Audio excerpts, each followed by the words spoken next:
I'm at the Red House with Samantha Foxx of Mother's Finest Family Farm. Right. Thank you for coming over.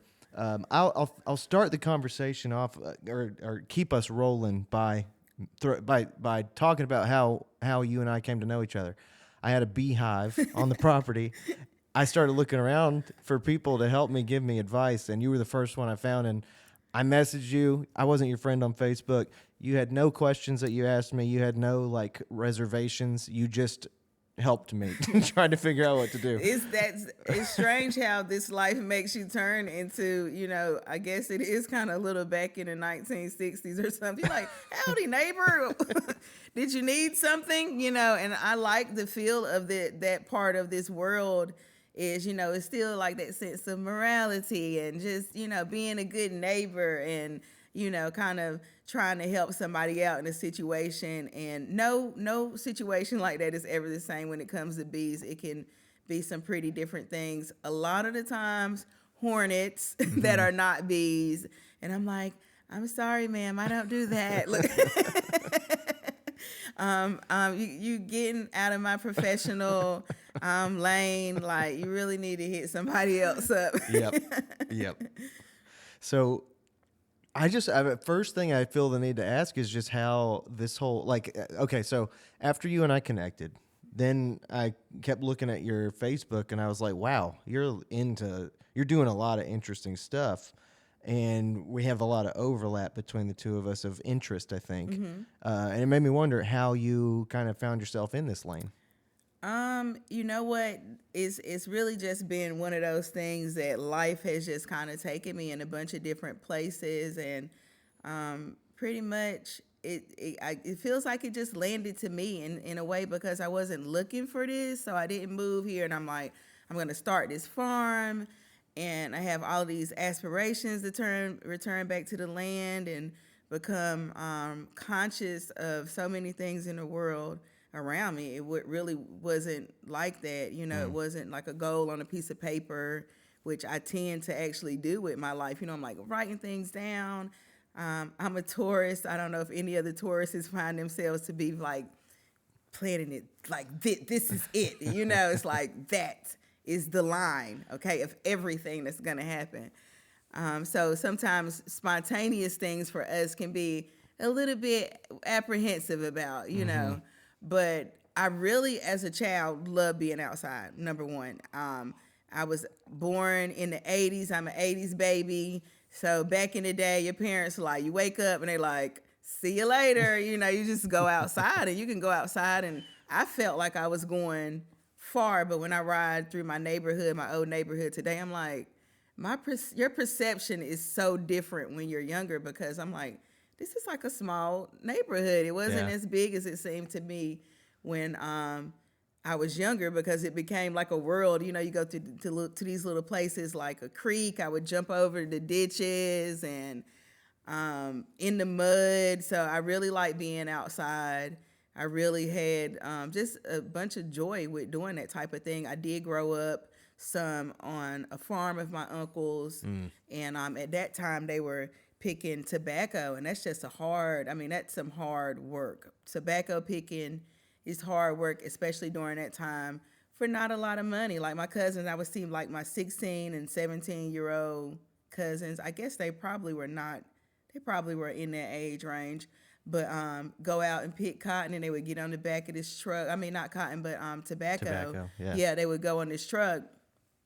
And I was too young to do any of that type of stuff. I was just like really like playing with mud pies at the time. But I loved the place, and I loved going out. At that time, I still wasn't afraid to like get dirty. I like to be, like I said, in nature. But that was just, when I saw them working, it just looked it was an intense thing.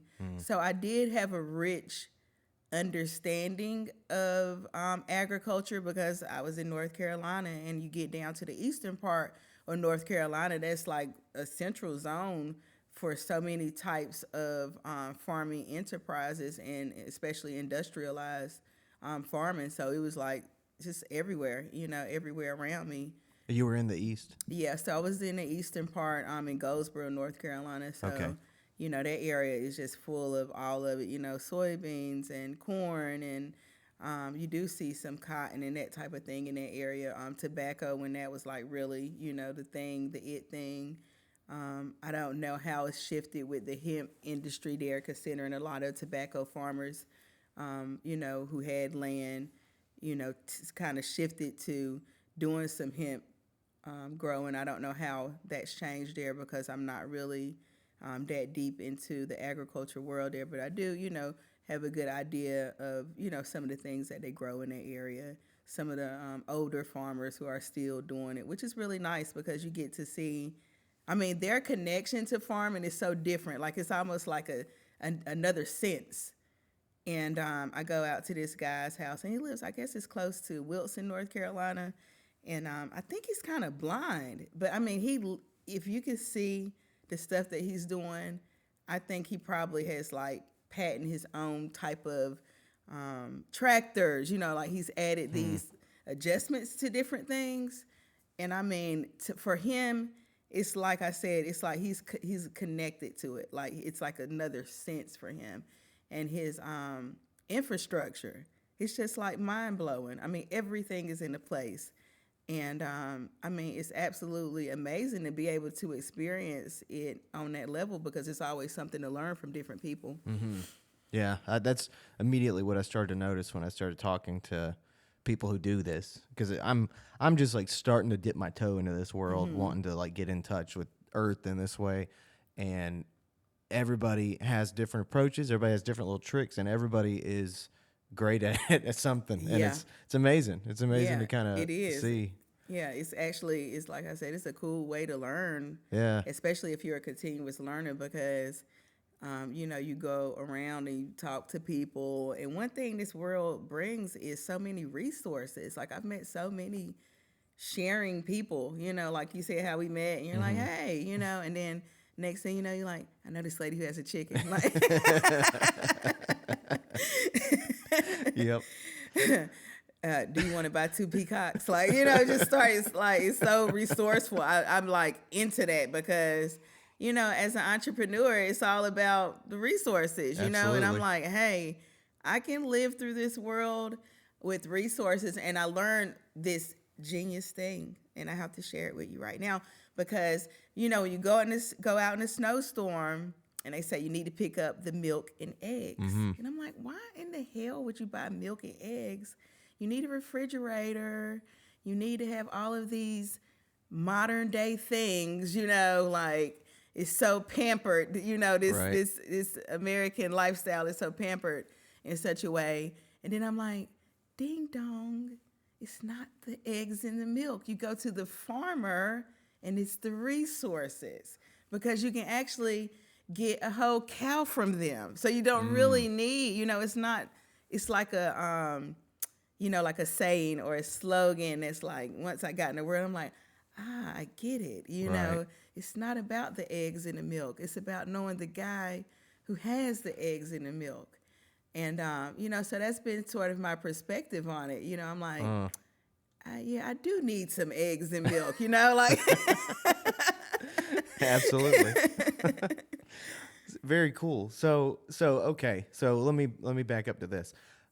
From Goldsboro, from where you started. Right. To Winston, like, were you doing this the whole time, or did you recently, or not recently, but you know what I mean? Was there a gap, I guess? Yeah, so came back moved at 13 from Goldsboro to Chicago, Illinois, and it was pretty rough, because that's quite the difference. It's a difference, and I was like straight up Southern twang then.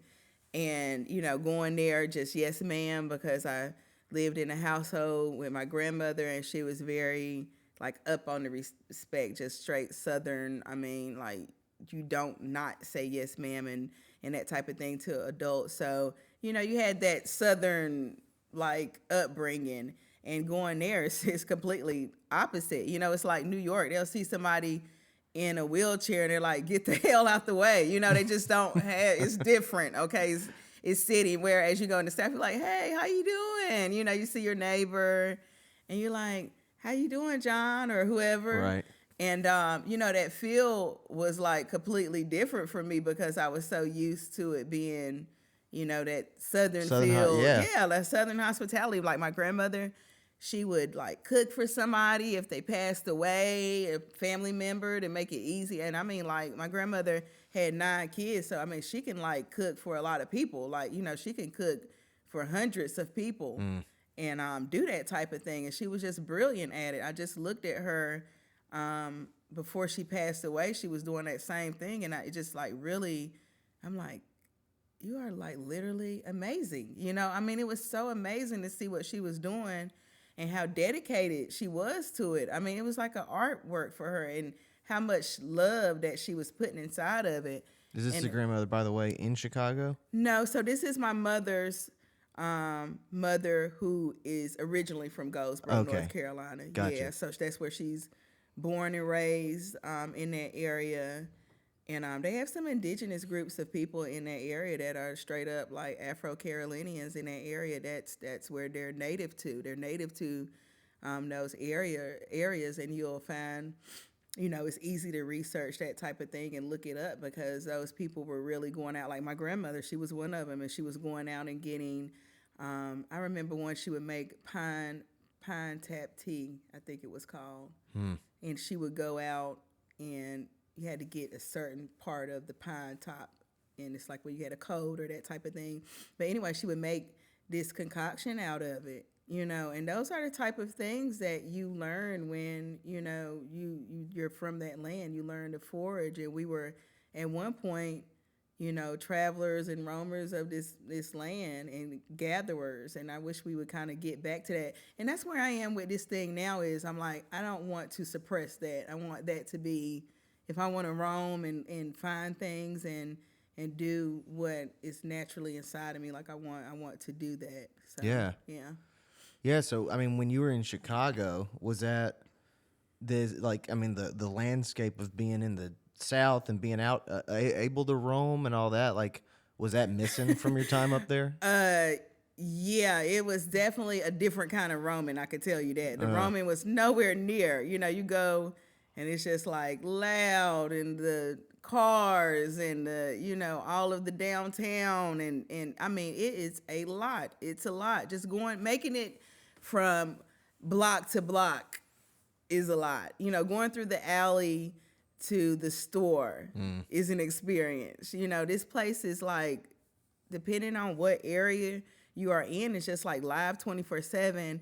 And then the thing about Chicago that's really different is you can go to a place in the daytime, like this, and you're like, oh, wow, I love this place. It's freaking awesome. I've hit the jackpot here. This is great, and you're like, wow, I like this neighborhood. It's really cool. And then at nighttime, a different neighborhood starts kind of peeping out. You're like, my car just got broke into last night. You know what I'm saying? It starts turning into that type of thing, which being a young mom, growing up, I'm like, I was from Goldsboro and seen, how it took a toll on young black males there. But Chicago, I'm like, I don't think I probably want to stay here, seeing my son kind of get older. And then they had like mandatory things with the uniforms. I mean, it was like that deep. Like, he couldn't wear certain colors. And I'm like, I don't want to raise him here, So I decided I better head on back down and slow down a little bit, because once you get like caught up in that world too, then I mean, you're going with it. So it's not just the world around you is moving fast. You get sucked up in it, and you start getting into it. So I did a lot of work there. I was a makeup artist there. I worked at the Chicago Tribune, which was really cool, because I worked in a department that got the paper in. And it was like this whole hidden world that's underground in a basement. And they get paper, these big wheels of paper that the newspaper's printed on. So what happens is, sometimes when they get them in, and they get them in from, I think, Canada, and it's a couple other places, but they might get water damage, a spill, different things. And then what we did was we accounted for all of the paper and the types of, it was like different types of damage that would happen to the paper.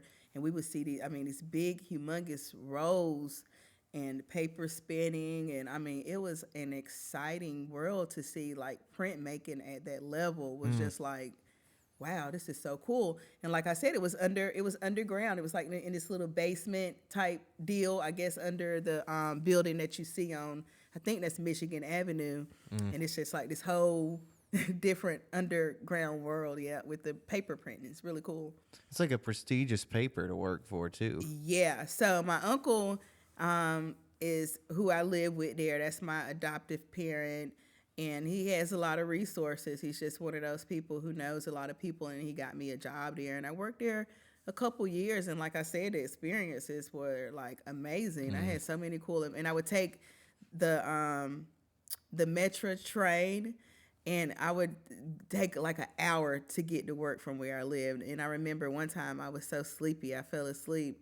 And I'm like, where am I? And I was at another stop. So it can be a long commute from Chicago to the suburbs. Yeah, I bet. So how long has it been since you left Chicago? So I think, I guess it's been, I haven't really been like keeping up with it. Like time has really gotten away from me as of late. Yeah. And it seems like it's just been like one of those kind of whirlwinds, especially with some of the things that I've been working on.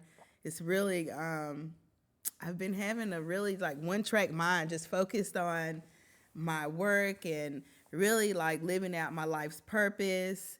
And I'm just like, you know, like girl on fire type of thing, you know. And I'm like, gosh, I really want it that bad. Yeah. And when you want it that bad, it's like you can't stop thinking about it. You can't stop putting energy toward it. And that's a good thing, you know. That's For who sure. you are. You're on that burning flame to get it done. Like I really want to be able to look back, and I want to be a history maker. Like I want this to make history. So that's my goal with it. Yeah. And yeah, when you're like riding a flame like that, sometimes you don't even notice time. Like it's the last thing on your mind. Yeah, you don't really get too wrapped up in it. And sometimes people will come and they say, oh, congratulations on this. And, you know, and I'm like, oh, cool. And they, you know, they're like, you're so humble about it. And I'm like, I'm just not, you know, I'm not done. I don't feel like I've reached the peak of it yet. Yeah. You know, and it's really in a different sense too. It's different for me because a lot of the stuff I work on is already starting to kind of outlive me. Like I have some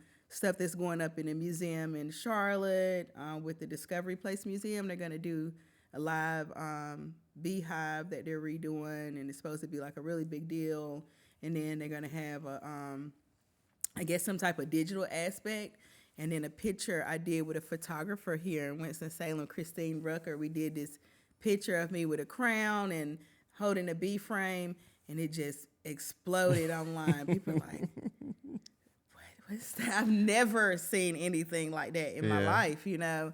And my grandmother, I showed it to her before she passed away. She's like, I've never seen it. She's 81 at this time. She's like, I've never seen anything like this. She had never seen a black woman even being a beekeeper. Yeah, Really? I was her first one. Wow. At 81. So, I mean, when I say it took it by storm, people were like, because honestly, you know, when you talk with black people about bees, this is my experience, they're scared of them. They're like, what the hell is wrong with you? Why? You have literally gone crazy. Why are you playing with those bees? What's wrong with you? Yeah. You are losing your mind. Soon we're going to trade you in with like Tommy off of Power or something. They're going to like give me away. And they're like, you're just getting on the other side. Too much. So that's number one. So I guess that's why. Hell yeah. So I had to make it cool, right? I'm like, started adapting this crown, and I started wearing this crown, and like being myself, you know, the makeup artist, and you know, kind of having my own little swag with it, because I'm like, I like this job, but I'm gonna stay myself. You know, I'm still gonna be a little bit glamorous of a farmer, if that, For sure. if that, you know, makes sense. So I've had my own little style, but I'll get out there. Like, I mean, I'll go in the hog pen. I was looking at Facebook this morning and saw this lady in another country, and she was like, I guess they live in like some type of huts, and they take cow manure and they just had it by the hand. I'm like, this is actually my life in real life. This is my life. And people are like, I couldn't do that. And I'm like, wait, what have I become? Like, who am I? What have I become? What have I become? I'm like, because I saw nothing wrong with it, and I'm like, wait, this lady is just fixing her house. Why judge her? You know, this is probably some thermo method Absolutely. of sealing in the heat here. We've done all kinds of crazy shit I'm like, over the years. I'm not beneath that, Yeah, absolutely. Man, so, okay. When we started talking, I remember you said I said something like, I'm starting to have more farmers, and you said, I do a lot more than just farm, I think is right. what you I was said. like, hold on, let me get you together before. Which I appreciate. Yeah, I was like, let me go ahead on and have to get Tyler together before I get there. Which I totally needed that. So tell me, let's lay out all the stuff that you do now. Oh gosh. Oh my god. I'm almost snoozed off when you said I'm like There's so much. It's so much. Yeah. Yeah, so it is a lot. Right now, okay, let's see. Let's try to pinpoint it down. So I'm doing the beekeeping. Building the farm school, a grassroots farm school. The second incubation to the farm school, which includes animals and pens and all of that type of stuff too. Yeah, so we just got farm schools. Yeah, so we just got our chicken coops, and it'll be a piece by piece type thing. Doing some filming and stuff with a couple of magazines, and I'm doing some speaking at some regenerative farm type of things. They're like hour-long talks and whatnot. I've been doing a lot more writing as of lately. So I have a thing that's going to come out in the January, and it's a piece I did with New Farmers Almanac. So it's a grassroots organization. I think they're like a 501c3 or whatever, but they do some contribution stories in it. So I did that piece and went through the whole editing process, and I was pretty proud of myself because writing, like I said, was something I love. And I wrote something for my brother when he passed away. And after then, it's like I forced myself to have this writer's block I created in my mind, and I was like, you can't do it anymore. And I went on with that for a lot of years, which was pretty bad for me because I was always at the library. Like, my uncle always had me at the library. I mean, I read for me, instead of it being something that's like a reward, it was like, if you read this book, then, I'll give you such and such amount for writing a book report. And I did a lot of that. So it wasn't like working, it was like more educational based stuff. Yeah. And I wasn't allowed to watch TV during the week and that type of thing. So it was really, we went to the library all the time. So that's why writing was easy for me, because we were always reading. And I tend to be more bored in school. So this was like really good because once I learned something, I'm like, if I can read and comprehend, why do I need school? Like, this is not really for me. Yeah. So I started in the workforce in the 10th grade, well, younger than that, but I would do like work study. And I started that in the 10th grade, and I just jumped right out there. And I was like, I can read, I can comprehend. I was always a smart student. I was pretty much in some of the AD or whatever they called it, gifted and talented classes, or, they called it that type of stuff back then. So I really didn't have a problem with it. And then it came to a point after a while, I just became like a class clown. Like, I think that's one of my other side things is people say, you should be a comedian, you're really funny. So I want to sneak off to Vegas one day, and I'm going to come up with another stage name, and I'm going to do some stand-up. Yeah. And I'm going to do some stand-up comedy. Stand-up is one of those I've kind of secretly always wished I could figure out how to do it, but I don't. I mean, I do the music performance stuff, but I don't think I could do the stand-up thing. It's Yeah. so intimidating. It is, yeah. And then you got to have good timing. Yeah. Like the timing has to be on point. And plus, I think for me, I probably would be more like, because I have a really like an edgy sense of humor, I think. So my comedy would be top tier edgy comedy where you have like a little cringe sometimes. Yeah. That's the best Which kind. is it any other way when you're doing comedy? Like, I honestly loved like growing up and hearing like Richard Pryor, like Yeah. like, that type of comedy, like Bernie Mac, and I was Yep. just like, it was so edgy, he talk about the kids, like, and, he's like, I beat him to the whiteness. Like, wait a minute, Bernie, these are kids, bro. No, don't do it, but it was like so funny to me. I loved it. I'm like, gosh, I am laughing out loud. Like, I loved it. So my style probably, I think I can have a weird sense of humor Yeah. sometimes. So, like you said, I probably would be canceled in probably like 2 weeks. I know the feeling. Oh, so yeah, I mean, you do a lot of stuff. Like, Yeah, it was hard to even get through it. Yeah. So I was like, I don't want to go to sleep. No, the animal breeding, let's see, homeschooling my son. Of course, a wife, the farmers markets. We go Yeah. to Charlotte, Raleigh, and Saxapaw, which is Uh-huh. I love that area. Have you gone over there before? I know a theater out there. Yeah, I that's where they guess. play music at. You Uh-huh. need to go out there and play some music. That place is cool. They have sex on Saturdays. The music is awesome out I there. need to go check You it out. need to check that Yeah. out this next summer. So, have you always been up to this much? I mean, that's like so much. It's gotten to be a lot now. I like to work, so I would probably say yes and no, because I'm probably not as physical. Like, most of the stuff I'm doing now is more physical, which am I 43? I keep having to ask myself this, which is crazy because I'm making myself older as of late. And I'm saying it, I'm like, what are they? Did you just tell that person you were almost 50? You are losing it. You know how you replay a conversation and you're like, what were you saying Yep. then? So I'm like, I'm gonna stop not claiming that, but I feel like I'm in better shape now than I was when I was younger, because then it was just like, take a nap. I guess when you're just having kids and stuff, your body is just different. But I feel like now I'm active. Like, I'm outside every single day, and I feel like a machine, a robot sometimes. Not really a robot, more like a trained soldier. Yeah. Because it's like, when it's time to get the boots on the ground, it's like it's imprinted inside of me. And I like that. I really like kind of a little bit of rigorous type of feel to it.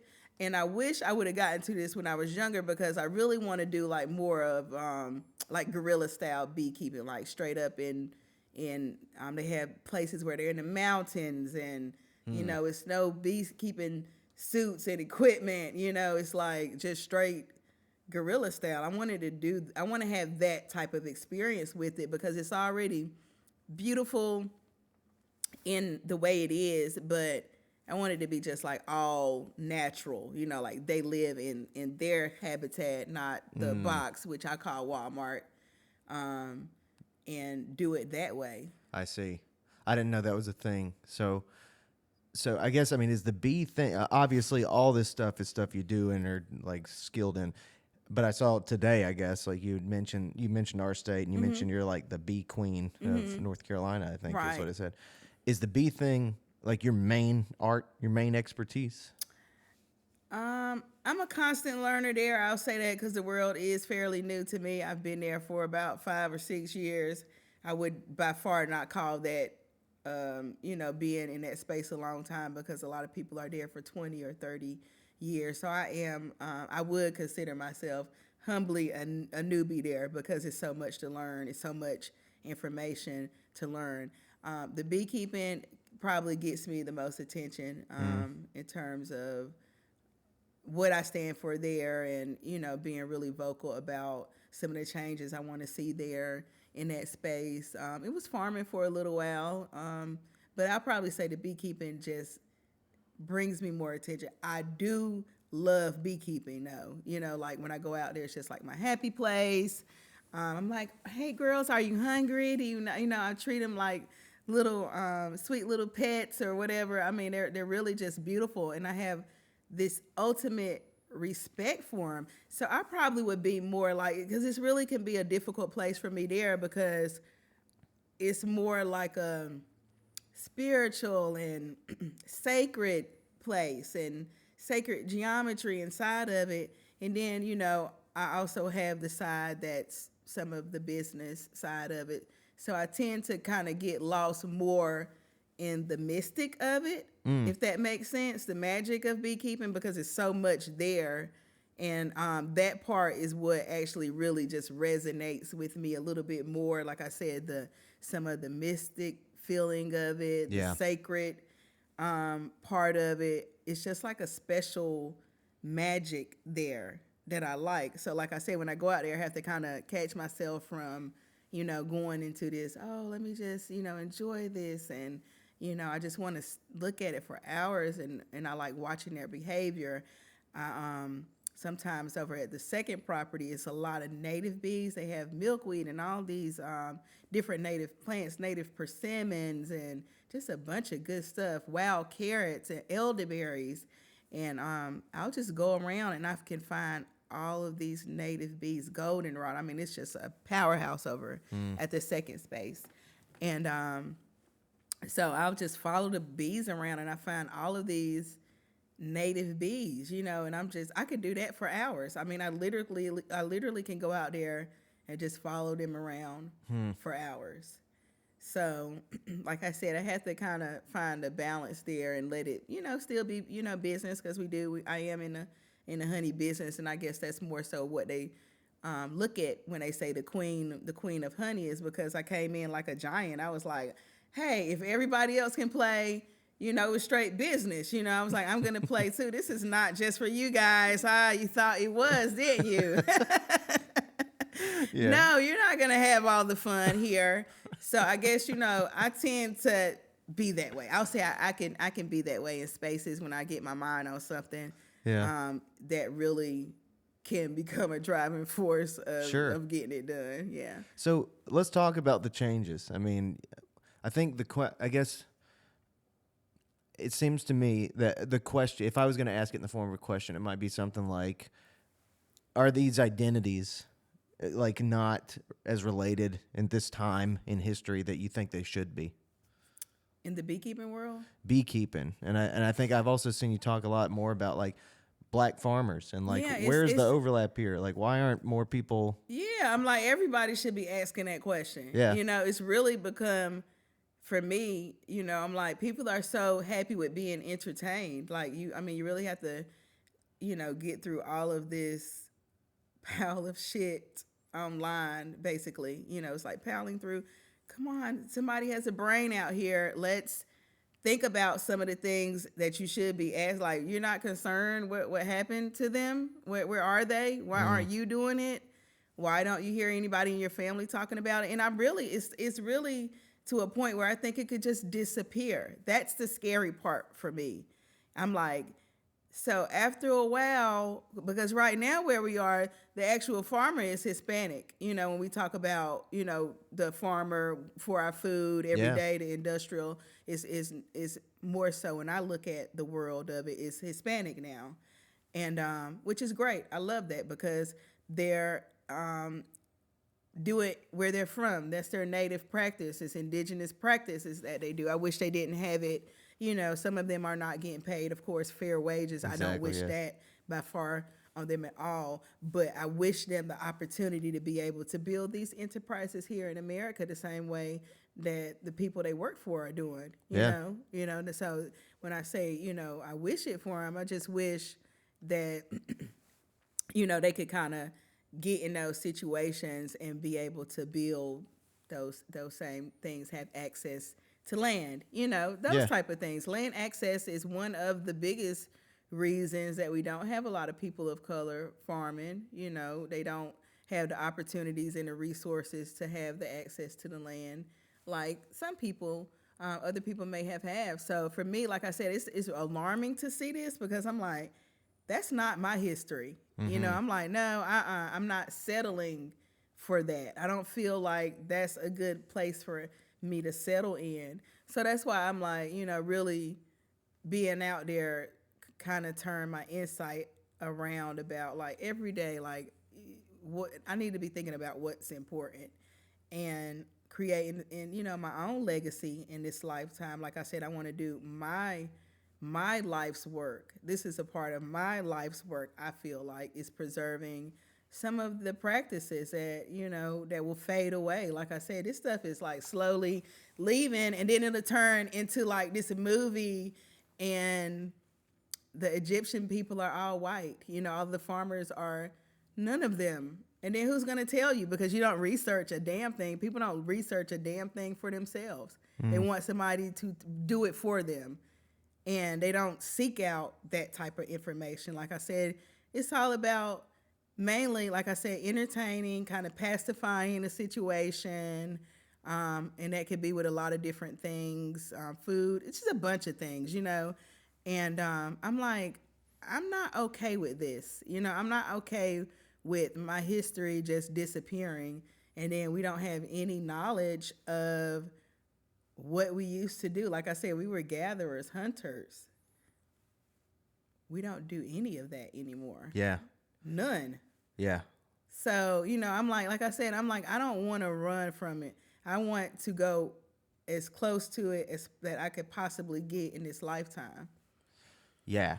And I especially, I remember earlier you were talking about, around talking about your legacy, around talking about this practice, also talking about your own style being a part of it too, like your identity being a part of it. And that I think is cool, especially because like maybe just for the brutal nature of what farming can be or is or whatever the hell it is, it's kind of been boiled down to like two. It's like you go to a farmer's market and you see two types of people doing it. Yeah. And it's like people with beards and dreadlocks, or people who look a little more like me or whatever, like more of the rural area, short hair farmer. Absolutely. Yeah, no, you're hitting the nail on the head, Yeah. actually. You really are. I mean, you really are. You're hitting the nail on the head. Absolutely. That is exactly what it is.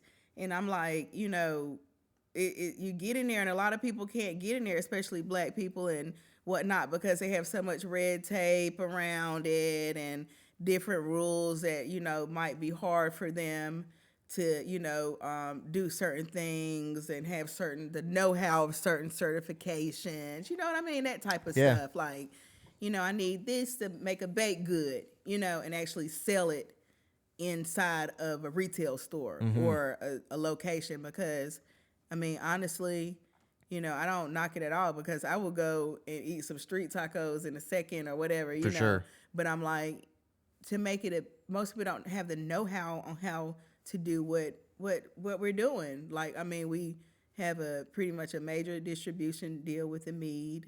You know, we're at the local markets. Like, I mean, I've really made a name. We've made a name for us to be, you know, where we are and what they're saying with the Queen of Honey. Because, like I said, I came in like straight business, and I learned about farming. The first class I took was business oriented. So that's what made my mind go there. And I already had the entrepreneur spirit. So when I got in there, it was easy for me to kind of, I guess, have a heads up, because when I look at it and I see people, they're like, I'm farming, blah, blah, blah. They don't have any products. They don't have any. Do you remember the day? Do you remember when you decided farming was going to be the thing? So I took the class, I guess, at the cooperative extension. That was maybe 6 years ago. And I remember when we graduated or whatnot, they have you come up and they say, well, you know, we're so excited. Miss Samantha has graduated. Everybody come on up. Clap your hands for her. Oh my gosh, she's done it. Okay. And so I was like, I remember getting up there, and I think I have the video still, and I don't know what got into me, but I was like, I'm going to change the game. And that's just one of the things I said in the video. And I went back and looked at it, and I was like, and everybody was like, all right now. You know, they were like really excited about it. And people probably were hesitant, because I think at that time, people kind of played me short, you know, and I think I still get that sometimes even now. You know, they're like, I'll go someplace and they're like, you know, I'm going to be in this or that, or they might read, you're the person. Yeah, I am the person. Yep, I am. This is me. Yep, you see it, you know. So you have to have tough skin. Like I said, this stuff is going around 4 million, 20 million people. People have their opinions about you. They don't like what I say sometimes, you know. Like I said, I can be edgy. I'm definitely not one to hold back if I feel like I want to talk about something.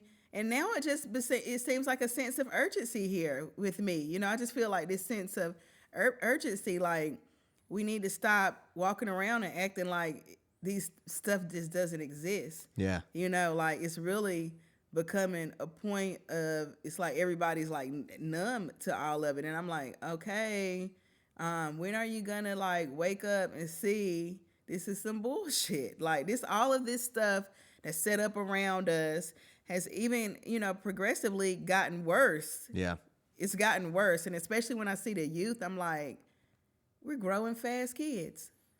You know, it's all of this phone for them, and these characters they're making. I think it just starts at the game. You know, they start building the characters on the game, and then that's their reality now for them.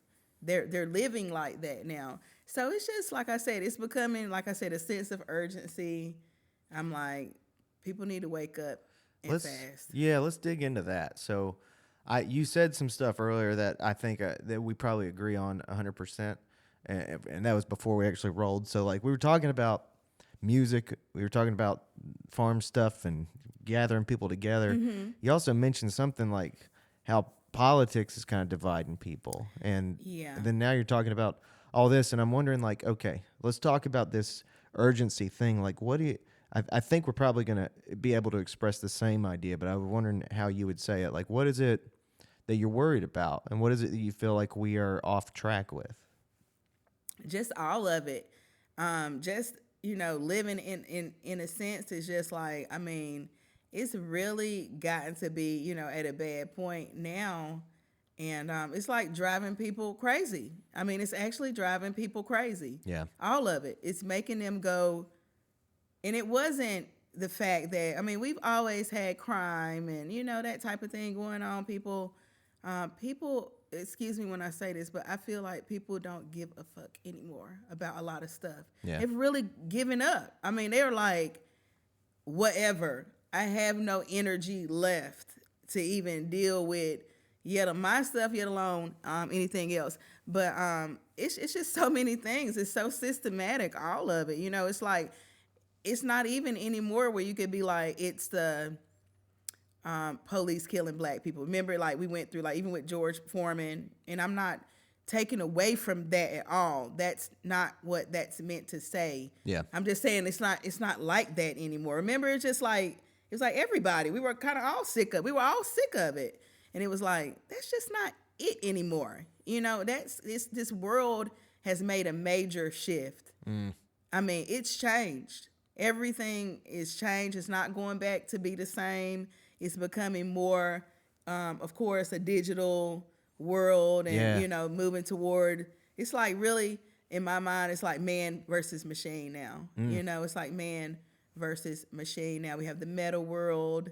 And I think they even I saw a digital rapper, and it was a rapper that just didn't even exist. Like an AI rapper? Like an AI rapper. Wow. And I was like, it was really disgusting though when you looked at it, because you're like, so you're gonna make this robot that so-called like black culture, you know, like it's doing the thing, you know what I'm saying? You know what I'm talking about, it, right? Yep. The things, you know, it's like how he dress and, you know, speaks and that type of thing. I'm like, that is real. That's cringy right there. That's like very cringy. I was like, wait a minute. Even for me, somebody programmed that. Yeah, that's weird, isn't it? Isn't that weird? It's very limiting. It's very like, so, this is what this culture is. Yes, kind of it was like, you don't see that, you know. And I'm like, I saw it. And I'm like, okay, you don't see that, huh? Because that right there shows you how valuable black culture is. Number one, it was like, it's like putting the essence inside of this thing, you know. And I mean, it's really strange to me. It really, really creeped me out a lot. Okay. I mean, like top notch creepy. I'm like, and people act like it was nothing. They probably downloaded the song, you know. And I'm like, I'm cringing on the inside. And that's why maybe I need to I feel like I should have a podcast, because the topics, like people should be talking about this stuff all the time, or you can invite me back over again. You should definitely have one, but you can come on mine whenever you want. Yeah, because some of these topics are like, okay, like somebody say something. When are Yeah. you gonna get up enough damn something to talk about it? Okay, we're talking about, I'll see all day, and it's just the stupidest things, Yeah. the most distracting And the things. AI stuff is really like, I mean, I've seen it for visual art. I've seen like songs written by AI now. I've seen paintings done by AI. I've seen movie scripts written by AI. It's like all over the place. Yes, it is all over. They even have them, like you said, they're doing the content writing, songs, Yep.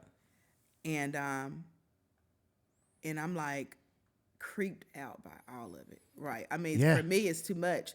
And I try not to get too deep in technology as I hold my iPhone. I know. But, I'm like, And we're both in the same boat trying to like use social digital platforms to build. to build things. Yeah. And for Yeah. me, I'm like, I want to get to a point where it's like people have to put a letter in an envelope and say, hey, I want to come to your beekeeping class. Yeah.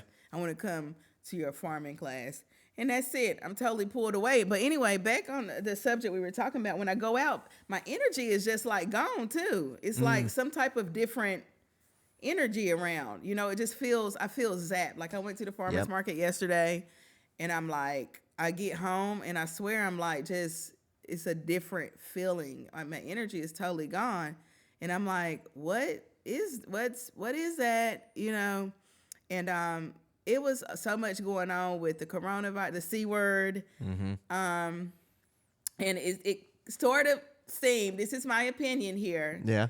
that it was like a lot of marketing that went along with it. Do you remember when it first started and they had these videos of people like in the hospitals and they would be like in the back room, like they could hardly breathe on Facebook? Did you see any of that stuff? I remember when it first started, but those videos in particular, I don't necessarily remember.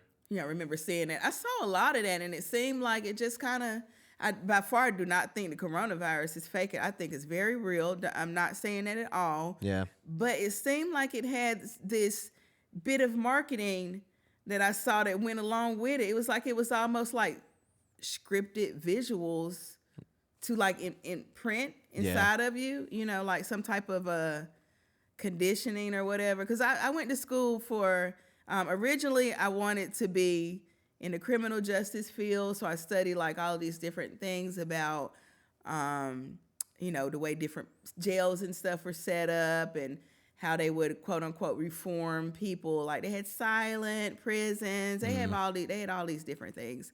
But anyway, of course you take psychology, so you learn about conditioning and that type of thing.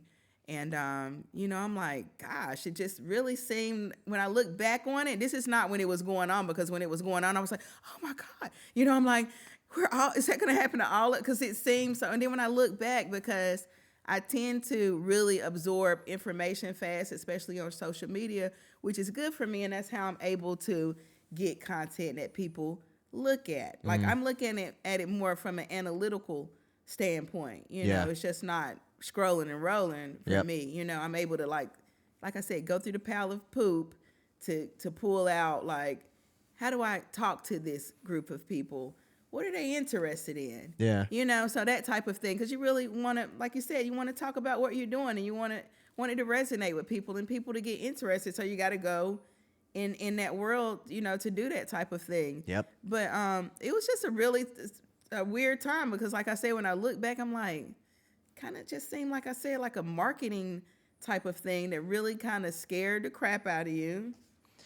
Yeah, I don't know what to think about. I mean, and so I'll tell you frankly, and I'll say in front of whoever might be listening, that there's a lot of topics there's a lot of topics I choose not to necessarily express every thought I might have. Yeah, you can't do it with certain ones. Yeah, just because it's like people are uncomfortable, I think, with the complexity of some of these things. And I notice a lot of times in my community, I'm willing to point out that people seem to feel very certain that there's a certain way you should talk about these things that lacks skepticism and that lacks sort of like questions.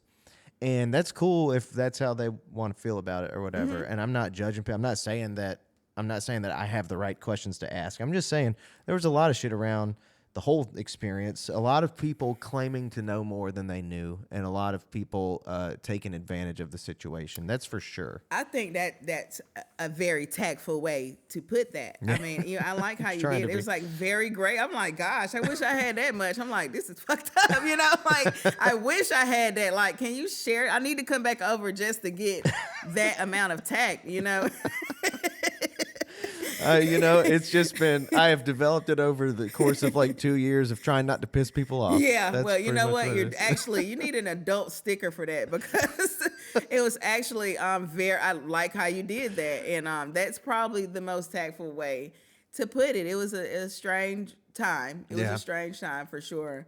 That hasn't gone away. I think now what we're seeing is kind of the trickle of people being in the house watching those videos or something because, like I said, it just changed people 1,000%. And now, like I said, it's like mental illness is like on an all-time high right now. It's like really booming.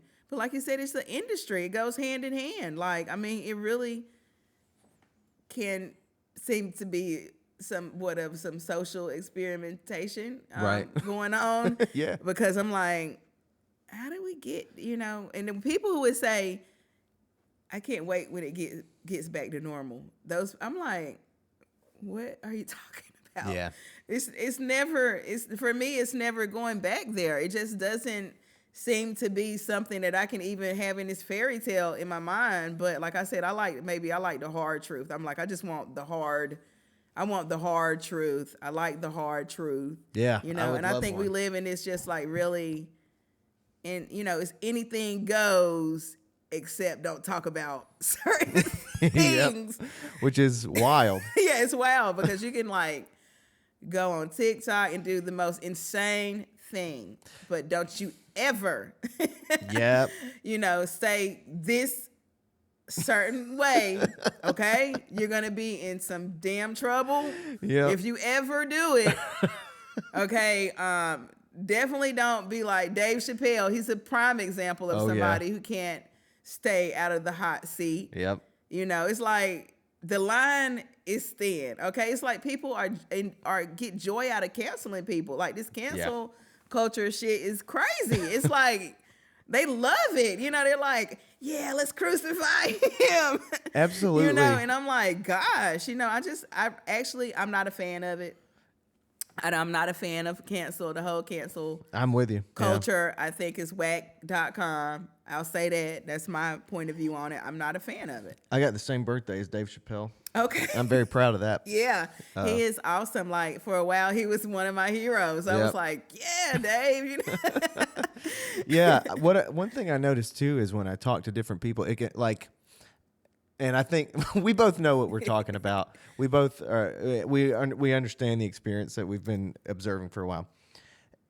What I notice is that I can talk to people who see most things the opposite way of me, and yet they can still sort of complain in the same way about things that I would complain about, Right. but they blame other people for it. Yeah. And it's like, we can both acknowledge something like, it's not great when a mass of lunatics tries to attack some innocent person who meant well. Exactly. It's just like we have totally different definitions of who the mob is and who the person who meant well is. Exactly. It's so confused. It's so confusing. Like I said, it's just a confusing place. And I see some of these people in there, like especially on social media, they're arguing over politics, and it's like it's become a career for them. And I'm damn, like I mean, like marketing and branding is some strong stuff. I mean, it is strong. I'm like, whoa, it's got some people like in a chokehold, like,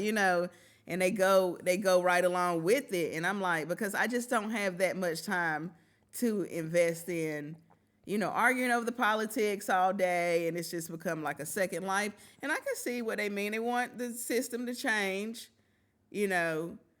Really, I think they all just want to be politicians. They want to be in charge. Yeah, they want to be in charge. The people, they're like, wait a minute, when's my turn? And it's and it's more so, that type of thing. And they're like, wait a minute, I can do it better. In the back of their mind, I think they're thinking, hey, I can do it better, which is great, because Sure. of course we don't want a failing system that looks like a joke to other countries. Yeah. You know, we And- don't want that. You And know? it's there's some truth to looking at it sometimes and being like, damn, like all these people have been in these powerful positions for a very long time. Yeah. I can definitely relate to looking at that and being like, do I really trust these people? Like, Hell no. I no. don't. I don't at all. Listen, it's a fast answer to that one. I'm like, yeah, because when I'm looking at it, I'm like, I don't trust you with a damn thing. I'm scared. I'm sitting in there talking about something. Next thing I hear, Siri, how did you get in this conversation? Look, just stop, okay? Like, I feel like they're going to turn around and after a while they're going to say, you dropped something, you know? I like your jacket. Yeah, I like your jacket. You dropped something. I'm like, I don't need that much, okay? I don't.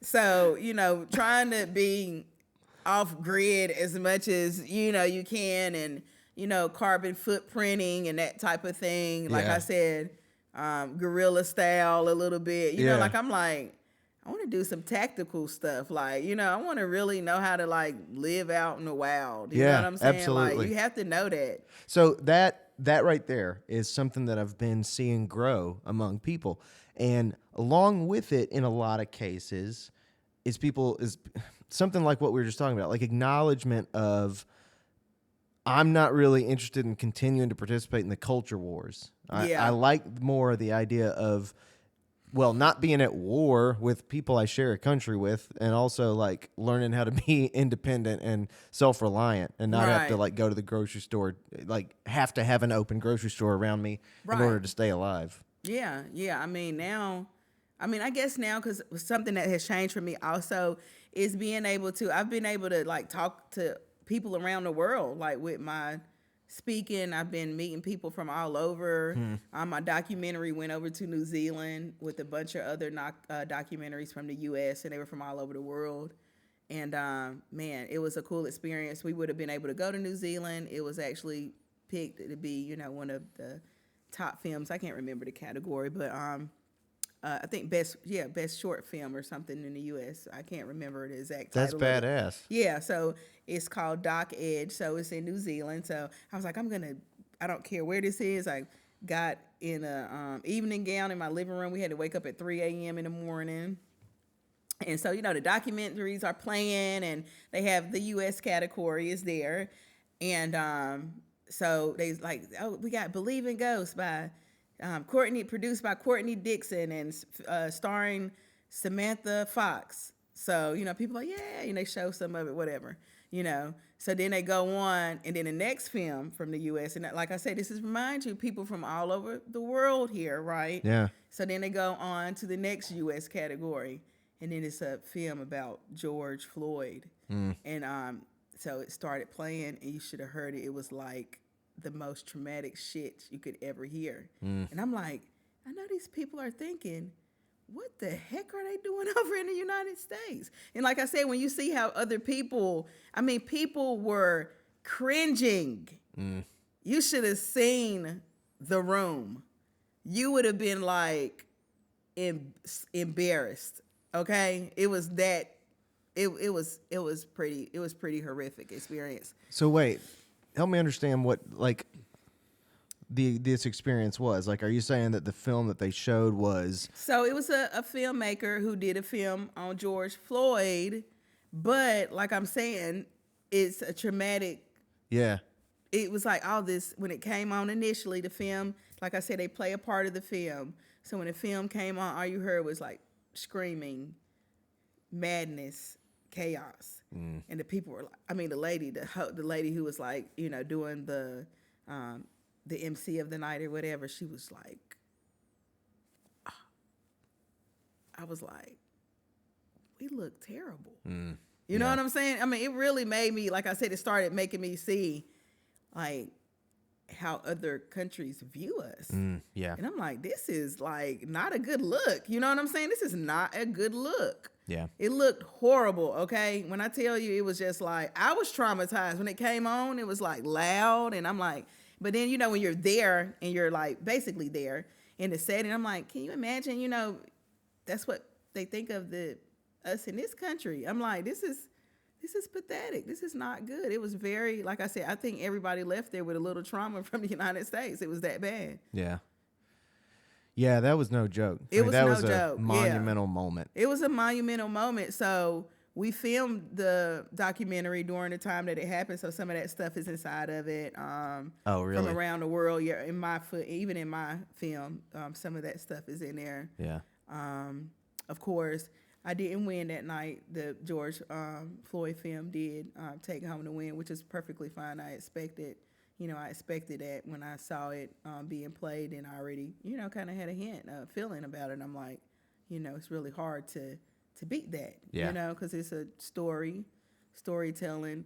My story, of course, was focused more on, some of the disparities with blacks in farming, and, the same stuff we've been talking about is pretty much what was featured in the film. It was beautiful. The shots were beautiful. People from all around the world came over, and we worked on this film. Courtney is a producer over on WebMD. Thomas it was shot in Kodak film, so it's like a classic. Really? Yeah. Wow. They sponsored the film. Yeah, Kodak sponsored the film. So that's why I said my life has become different, because these things, that will probably be a part of history there. Yep. Like when I'm, gone on, that right there was like a chunk of history that I left behind. They're already using it in colleges, so they use it in colleges a lot to teach students, and they do papers on it, and it's become quite the thing. So I'm excited, to see, like I said, 20 years and 30 years from now. Then, like I said, I already know what it is. It's gonna be more when I'm not here. Yeah. It's gonna be more when I'm gone, which I'm okay with that. I feel like I did a great job. The energy was there, and I got to see it all, start to kind of build that fire, and build that fire. But it's like one of the last chunks. It's so serious that Martin Luther King, their family, they let us use footage inside of the film. It's a clip in there of him doing his speech about blacks being pulled up by the bootstraps. That's inside of it. So that came, the family let us use that. We had the family, Fannie Lou Hamer let us use some stuff from her. So it's a serious deal, and everybody just kind of like act like it was nothing. They did a write up in the journal or whatever, but that's a big deal. A lot of it. Yeah, it is. And everybody was just like crickets, and I'm like, well, even in music, sometimes it feels like within our own community. And I don't know. I there's different ideas about this, but I was talking to a local club owner this week. We were talking about what the hell, like, what am I going to do to try to improve shows around here of my own or whatever. And we talked about it a little, and he was like, you've heard it before. Like, don't forget, your hometown isn't really the best indicator of what you're doing. Like, where you are a novel person or whatever is a little more, I think, reflective of how strangers react to you, more so than. You're right. You're absolutely. I totally agree on that, and I certainly believe it to be true. Like, I have an appeal over in the UK, and that type of thing, and then you might go to, like I said, over in the UK and England. Got some folks over in Brazil and different, all of these different crazy places. Yeah, that's amazing. It's crazy. Like, I mean, they just reach out to me and. I mean, this one place is like in the rainforest, like deep in the rainforest. Really? Yeah. I mean, like they have their own, because I ended up meeting this girl and I was like, man, I need a translator. I've been trying to help these people out and seeing these people's kids and it's a women. They've opened the first beekeeping school for women in this area. Yep. Man, that's amazing. It's crazy. It's crazy. So the women before in this particular area, they were not allowed to only harvest the honey, like the workforce, harvesting or whatever, but they were not allowed in the bee yard. So I've talked to the president of this country. They've gotten on. We've talked like 3 times. It's crazy. What the hell? It's crazy. Okay, it's crazy. And like 3 times, because they were like, and I'm like, how did you find me? Like, it's just the strangest thing. I'm like. So anyway, I met this girl at a restaurant, Brazilian steakhouse, and I started telling her about it. And then I was like, let me look it up and show her. She's like, because my mom lives with me And she was like, my mom can probably help because she's like, I've been in America for a while. I don't know. She might be better at this. Anyway. So I was like, okay, cool. I showed it to her. She was like, this place is like, she's like, how did they find you? She's like, this is like out there. I mean, like way out there. She's like, it's so far out there that they have their own twang of language. They have their own accent in this part. I guess it's like something different. So it's like maybe Portuguese mixed with, I don't know. Yeah, I guess in Brazil. Yeah, Portuguese. So they're speaking one, two. Portuguese. Sorry, I thought I lost my mic for a second there. Yeah. So I'm like, how do they find me? Yeah, that That's is all I wanna know. wild. How do they find me? So they send me this picture, and guess who's on the learning screen of the women's school of beekeeping? Me. And I'm like, wait a minute now. Come on. Like, this is not real, right? Like, how in the world? So they were looking for something. I have no clue. But anyway, they were like, these women look up to you, and, they want to aspire, of course, to the business aspect of it because they want to be able to use it like a business and make money, like anybody else. So they're just some awesome. They have a lady there I talk to quite often, and I just check in and, see what they're up to. And sometimes I shout them out on different stuff to try to get people to do donations online, because like I said, they got hit in the coronavirus there in a different way. They said it was pretty bad there. And the main thing was the jobs and stuff. They were like, we need to make some money. A lot of them have kids and whatnot. But yeah, their first ever beekeeping school. Yep. That's gonna be. The first ever women's beekeeping school, 2022, in this remote place in the rainforest. That is wild. I mean, that's got to be a big honor, I would think, for you. It really is. It's like, and like I said, they've let me into their homes, and they come on Zoom, and you see their kids and where they live at. And secondly, they said, you have a permanent invitation here. You're always welcome here. Hell yeah. Yeah, they're like, they say, I'm their sister. You are our sister. And they have an interpreter. And they've just built so much. They have like somebody doing like videos and graphics, and they've been, I'm assuming, getting some funding. And they're like changing the game over there. And that's why I said that gorilla, because they work with the African bee there. I was wondering if it's the same kind of bees. Yeah, so they work with the African bee, which is completely different. I see. From here. And then they have a season where it's like months and months of rain. But when it's booming there, I think they said like per square feet, it's like loaded with tropical flowers. I mean, it's probably absolutely like Avatar, the movie or something. Yep. Like everything. It's like per square feet, it was just loaded.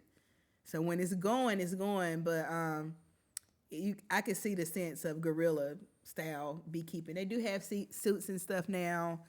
And they're out there doing the thing, though. I mean, you should see them. They're like, you can see a little bit if they've been looking at some of the stuff because the attitude, it's like.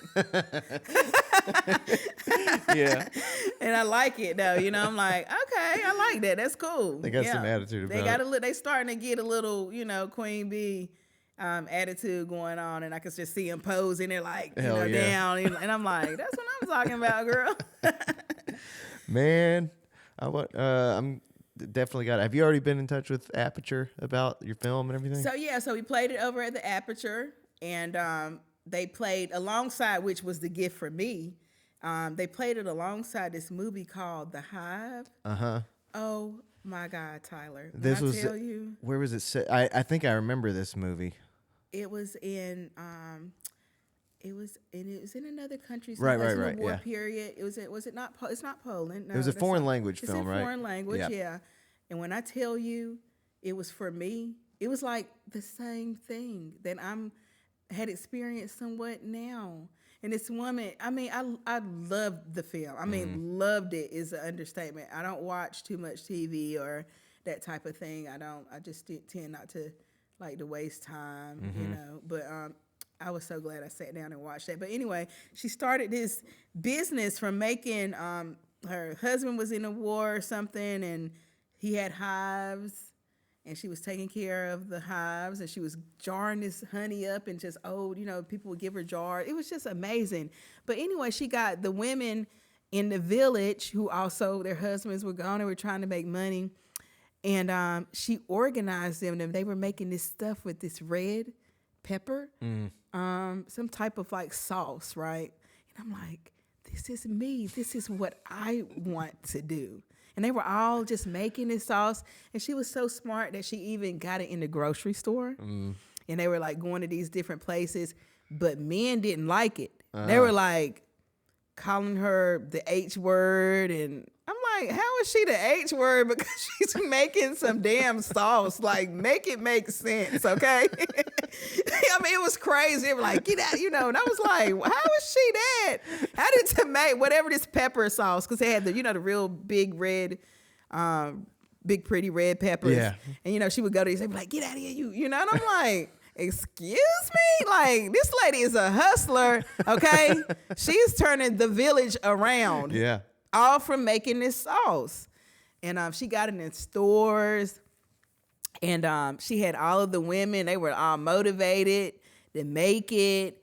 And then she would go out, and she kind of worried a lot. She had a lot on her back because she was like the leader, Right. And then all these people are kind of coming down on her and making it seem like she's wrong for...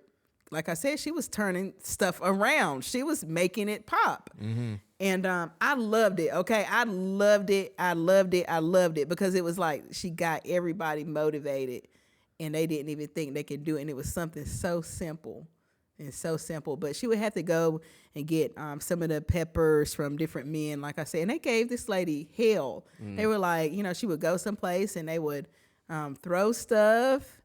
And I mean, they were cruel to her, call it an H word, and I was like, I didn't get that at all. I'm like, so being an independent thinker makes you that? Okay. She should probably stay that then, because she was doing awesome. I loved it. And it just had like I said, it really honestly reminded me of Mother's Finest. It's just like, it really totally reminded me of the whole feel of exactly what I'm doing. And I mean, like I said, the movie was for me. A few people came out, some people who are fans, and they were like really excited. They asked questions, and I was able to talk to them about, the film and some of the stuff behind the scenes and that type of stuff. Yeah.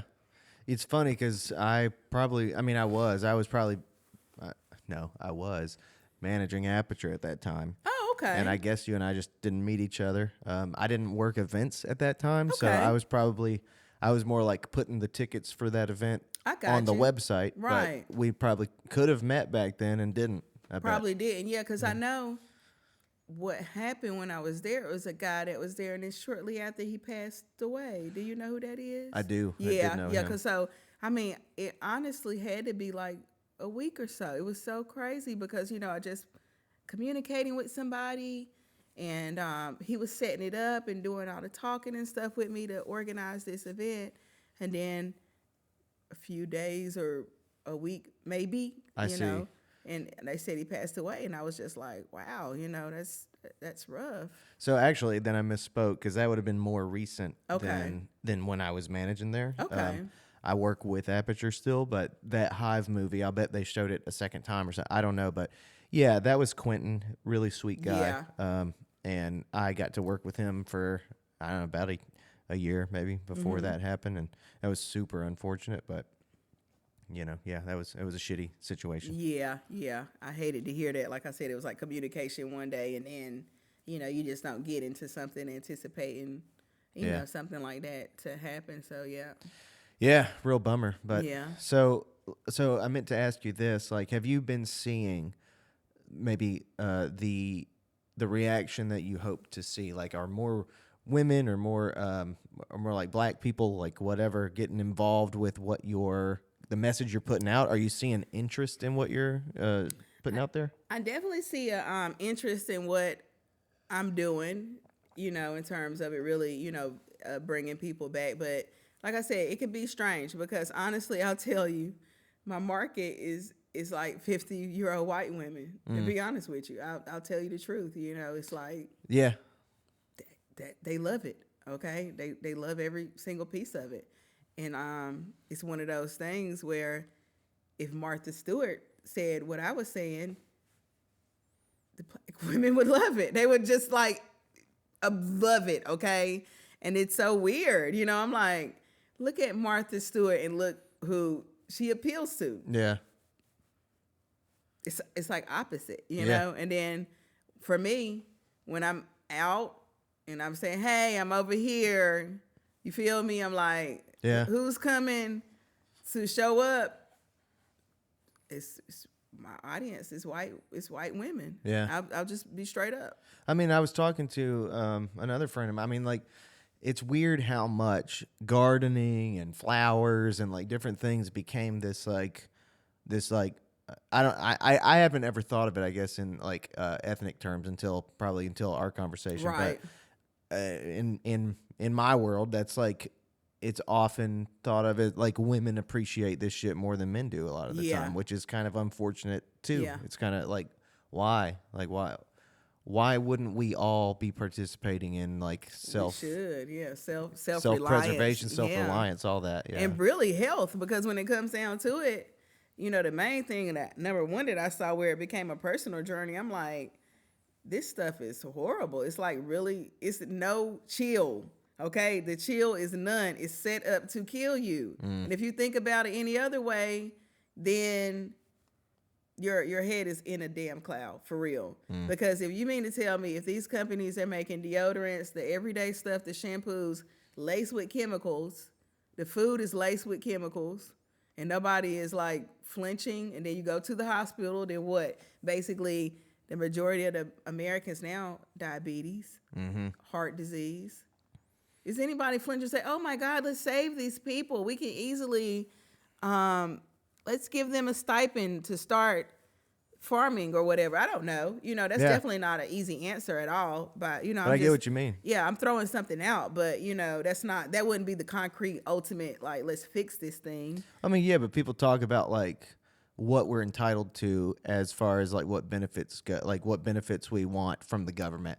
But yeah, people rarely talk about those that we could. Like a friend of mine who was on the podcast talked about how she wished the government would cut. Like if the government was going to play a role in our daily lives, they ought to have somebody come to our house and tell us what our land is suitable to grow.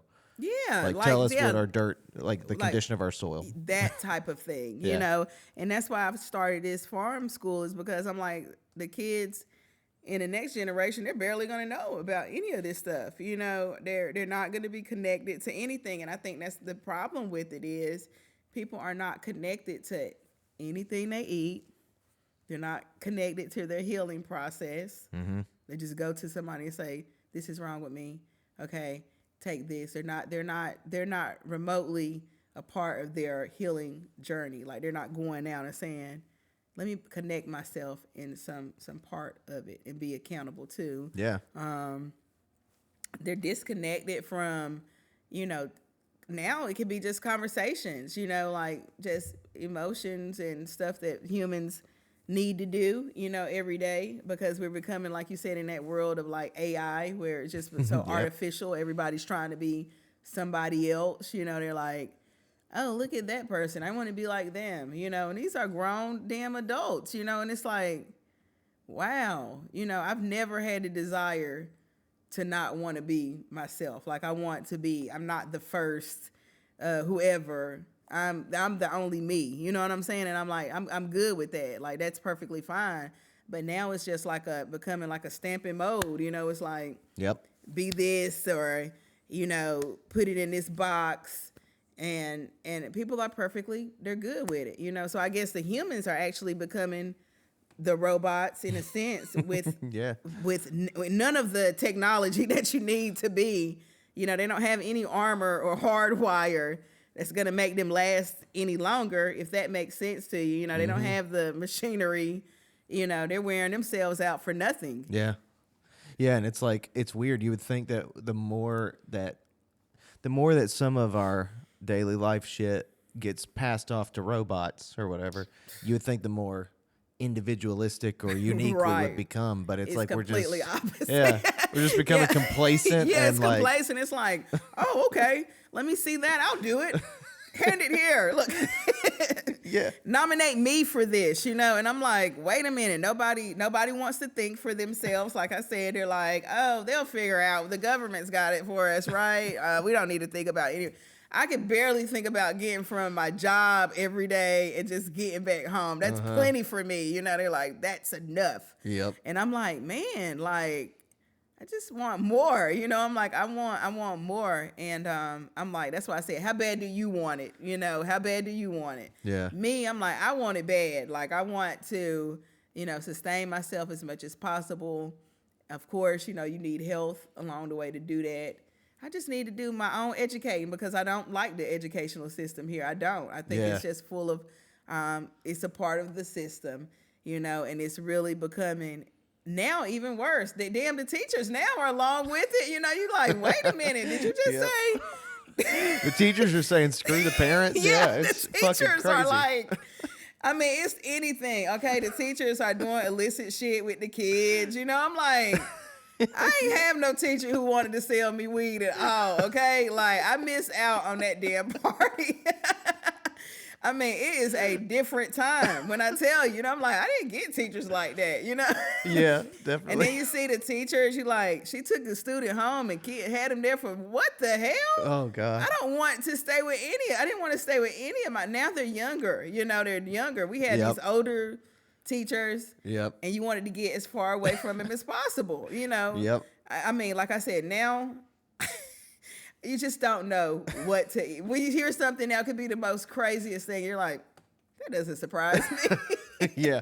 I saw somebody posted something that was like, we're at the point in life where the government has acknowledged the existence of UFOs and no one gives a fuck. Did you see it? They were like, hey, and by the way, here's we'll reveal this whole case about UFO sightings. They're too stupid. Nobody's gonna pay attention. They like, did you see that such and such said? You like, what did you say? The government just told you. They released the whole thing and said it's freaking aliens. Bruh, wake up. You know what I'm saying? And I'm sitting here, I'm like, is anybody gonna act like they notice? Anybody? Everybody's just like whatever. Listen, okay. Did you get the one chip? And the one chip is like really screwing with me. I'm like, marketing is crazy. They literally have people. I wish I could be that fucking genius. Okay, buying one damn chip and buying it and then making a video. I'm just so blown away by the level of marketing. I mean, this is high level. Which can you go out and buy one chip? I'm like, and then you on the flip side, you hear him complain about a 25-cent bag. Right. This is air. Right. It's like it's only like 20 chips. It's 20 chips. And you're like, you know, they get the full bag, you know, the family size. And like, I went into the store and this is air. But I gotta have that. The one chip, I am like, it makes me furious a little bit, okay? It honestly makes me a little furious to think that they came up with this shit. I can't believe it. Can you believe the one chip? Or am I the only one who's just like... No, I mean, it's the content marketing aspect of this shit, like TikTok and all this, where it's just like people are getting looked at billions of times within the span of a year or whatever. In a year, I'm blown. I mean, it's crazy. I don't know what to do with this stuff here. It's hard to keep up with, you know, from a content standpoint, because it's now number one become for the major corporations who are really winning. You know, when you're in the field out there, it's definitely not set up for the small guys. You know, like a small business to get the you know, to be noticed in their timeline as much. You know, they're paying for placement and all of that type of good stuff. But I'm like, I'm blown away by how strong the marketing to get them to go. And the one, and it's got to be about $6. Is it $6? Please don't tell. I'm just blown away by it, okay? Yeah. It really teaches you a lot about, like I said, how marketing works and consumerism works, because I've seen so many people buying the thing, and I'm not buying one. I didn't buy the Popeye sandwich, the chicken sandwich. Have you never had one? I've never had one. I felt like it was like I was gonna come out with like a third leg, and like 10 years from now, I was gonna start growing like an arm out of my third eye or something. I Yeah. don't know. It just seemed like I'm like. And I'm looking, and for black people, when I saw, I'm like, every one of you can cook damn chicken. I know it. I'm like, I know your chicken is better than. I was so disappointed. I'm like, I know everybody, and I'm like, that lady right there, she looked like she could cook some good chicken. You know, you see somebody, they look like they could cook some good fried chicken, and I'm like, what would make them want to do it? You know, It is a question, and like it was going crazy on North got Point. Killed. Yeah, and like a lot of people, like I noticed a lot of people were like real proud of themselves. They were for like, going. yeah, they were like, listen, hold up. You know, they go like this.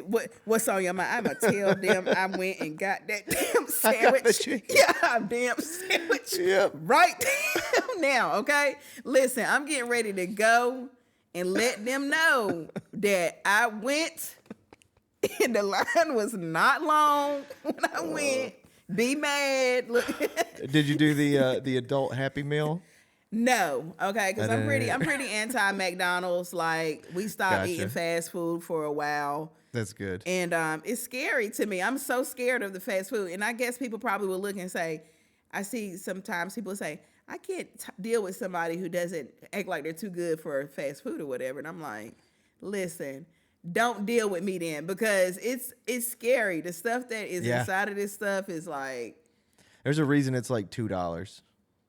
You know? Thank you. It's the reason why. How can you explain to me how a whole burger is 99 cents and a chicken sandwich? Yeah. I'm like, what you think? What is this made out of? Like, that's not meat. I don't care. And what I've learned is marketing again. Okay. I should make a book or something about this probably stuff. Should. Yeah. Because instead of it being, they call it the mac chicken, right? Uh-huh. They don't call it chicken. Good point. Yeah. You see what I'm saying? Like, why you need the disclaimer? The disclaimer, that's what I'm telling you. That's what they're calling the fake chicken. It's the mac chicken, okay? It's not chicken. It's not. It's a mac burger, okay? That's the meat. And I'm like, they are crafty. I mean, this stuff is just... some of it blows my mind. I'm like, they are really, really, really crap. The McNuggets. It does make you curious. It makes you curious to think about it, and probably be called a conspiracy theorist along the way. They're like, where's the science? You don't have any science to go with this.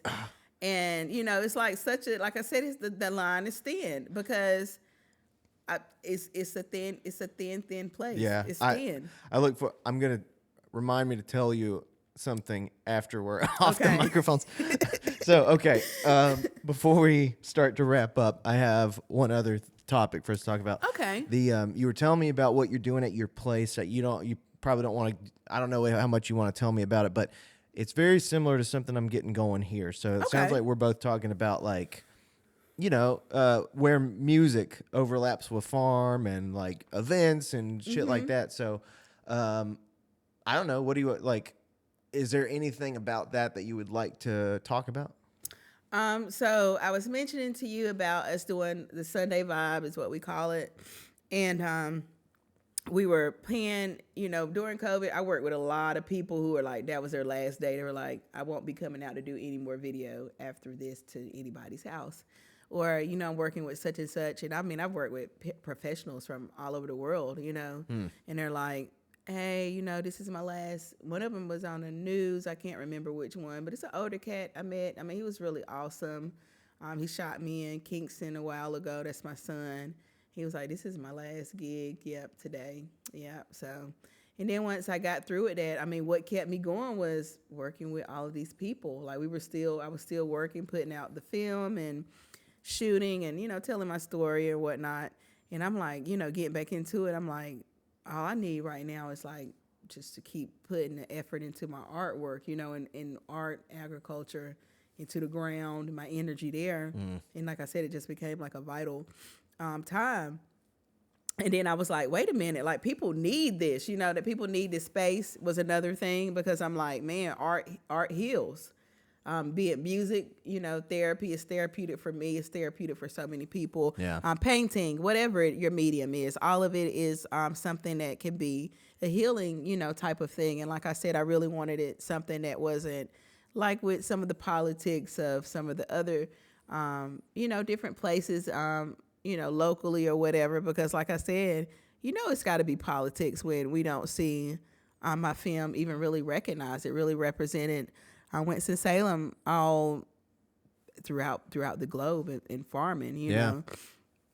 It was Vimeo's Vimeo staff pick, which is a big deal. I mean, it's like what you want. People want to have that, okay? They're like getting in it, like that's the thing to be, like when you're getting in that world, you start realizing it's different, and that's something that people want to have. And I'm like, I just want to have a place where people can have the freedom to express themselves, and music was a part of that and bring people together. And I still want that same space, but like I said, I want it to be kind of like an underground world where people can just come out and feel safe, number one, express themselves through music. I always do food, and I just love feeding people. That's like my happy, one of my happy places is making people feel good through food. So food is a big part of it. Community, because Mother's Finest is all, we wouldn't be who we are without community. I feel like that's a vital part of what we represent, because when I'm out there doing my thing, I feel like I'm representing us. You know what I'm saying? It's not just for me, or you could tell my attitude about it would be completely different. It would come from a self-serving standpoint, when it's mainly a lot of me, putting myself on the line, working and doing these things and talking up and speaking up about, different issues that have been going on for a long time. And of course, I'm not doing this to get, any type of applause or anything, because I genuinely want change to happen, which is why I've kind of shifted directions with focusing more on the kids, because I just feel like the kids are receptive. They want to learn. They're coming genuinely, in most cases, to pick up information or whatever you can leave them with. You know what I'm saying? They're genuinely coming. And then most of the time, it just can be a situation where people just kind of just want to see what you're doing. Like, what makes the wheels spin over here? How is this going? And I don't need a lot of that. That's just really kind of,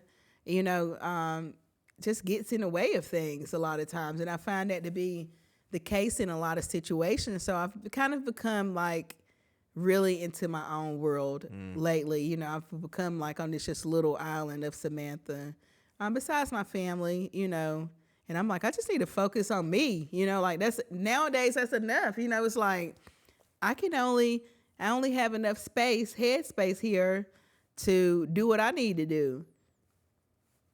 I'm like, people want you to figure things out for them a lot. And I'm like, I don't know how to tell you how it's not easy to have a farm. This is hard. This is a rough life. In a sense, I can guide you. Hey, put your chicken coop here, face your beehive here. And I go out and do a lot of educating, but it's one of those things like you got to go through it. You got to go through it to really, get that sense of feeling like you're doing it. If I lay it all out for you, you don't have any of the grit, that goes with it, that kind of makes it what it is. But, really the music, I wanted to pay people, really just pay people to have them come out and create a space where, it created revenue for people, artists, to actually, their work was appreciated. I'm like, hey, Mother's Finest, we're paying you. You're not coming out here. This is not like a community service thing. And we're like, hey, just come out here. I'm like, I had ticket sales and, quality music, entertainment. But, it's a thing that I have to build up on. And we had a big festival over at the fairgrounds, the Be United Festival. So we had the whole fairgrounds. We had Mother's Finest, the band, come out. And they're a world-renowned band. Yep. So they came out. Yep. We had them come out. We had education. It's a bunch of different stuff. Yep. So we did that about 2 years ago. I would never do that again. I probably would do it, like I said, right now, just like more grassroots, guerrilla style. I'm like, hey, a little grit great. Now Yeah. I like that. I'm perfectly good with that. The stage that we have now, it's awesome. If matter of fact, we're gonna get you to get over and Hell yeah. get you over playing, and maybe we could set some of this type of stuff up because normally I do like the hosting and I talk and different stuff. So it'll be cool to do a musical experience like that I'd love and to. bring the Red House over to the farm and get people engaged in something a little bit different. I think a music series of that. Look at me. I'm just always, I have signed you up for a whole podcast at the farm with I'm happy music for it. included. Good. Yeah. That's what I'm here for. I love that stuff. I love cross pollination, like bees. Yeah. So, no, that's great. I mean, it's similar vibes here. I'm trying to figure out what it would look like to start having music and a similar thing. And like sometimes when I do house concerts, people just donate money to the band. Yeah. I really believe in tickets. I really believe in people Me investing too. I in do the too. events, Don't you? know? So I'm just happy to hear that you agree from a musician standpoint that my concept with moving with that is like I said, we want to put money in their pockets. We want them to feel like they're appreciated when they come. We love and support their artwork. And like I always say, one of the best ways to support people is financial, donations or whatever you can give to them. That's one of the best ways to support a quote unquote starving artist. Put money in their pocket. Absolutely. So, I was happy to start building that reputation. And we had Charlie Hunter come over, and he came over. I met him. And I'm like, hey, Charlie, can you come over and help us talk about the Be United Festival? Initially, I wanted him to be a part of that, but he was busy at that time. And so he was like, okay, he came over and I was like, he's like, well, so what do you want me to do? And I'm like, we're going to make this video, okay, of the promoting the festival. So it's fun. He pulled his guitar out and Charlie plays the 5-string guitar. And I mean, he is talented. I mean, he can play.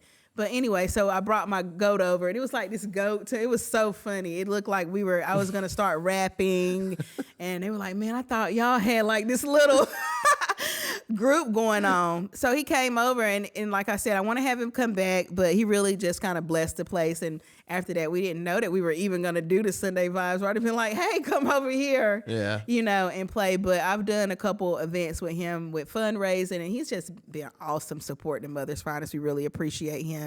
Cool. And he's been amazing. Yeah. I still have yet to meet him. I'm really gonna try to get him on the podcast for 2023. That would be awesome. I keep hearing about him. I hear he's a great dude. He's like friends with a bunch of my friends, but I have yet to cross paths with him. Yeah, well, go over to the Flatiron because he plays over at the Flatiron in Greensboro, and a lot of times he comes out, and he's an awesome. Him and his wife both are absolutely amazing. Yeah. Hell yeah. Yeah.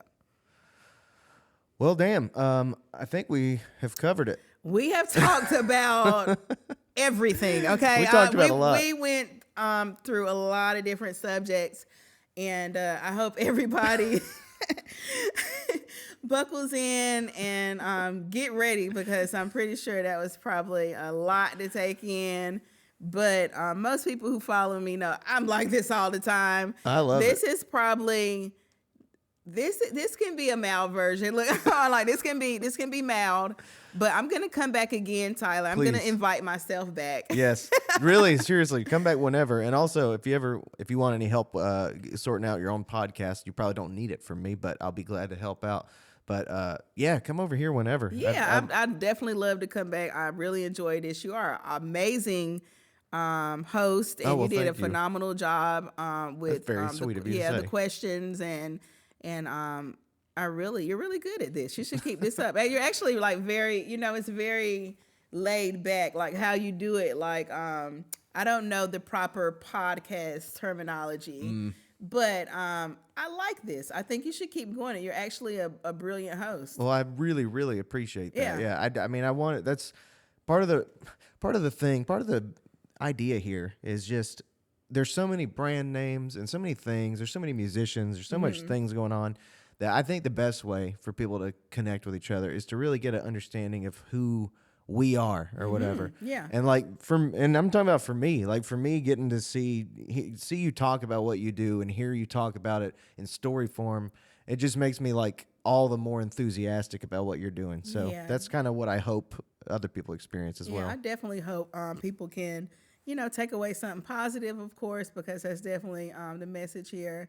Like I said, I right now in this phase of my life, I just feel like the truth is Mother's Finest has a song that says the truth will set you free, and I couldn't agree more with that. This society needs some more truth in it. It needs to be hugging and at the cusp of the truth at all moments. And I think that's when we will have some things turn around once we can, stop hiding some of the things that are going on.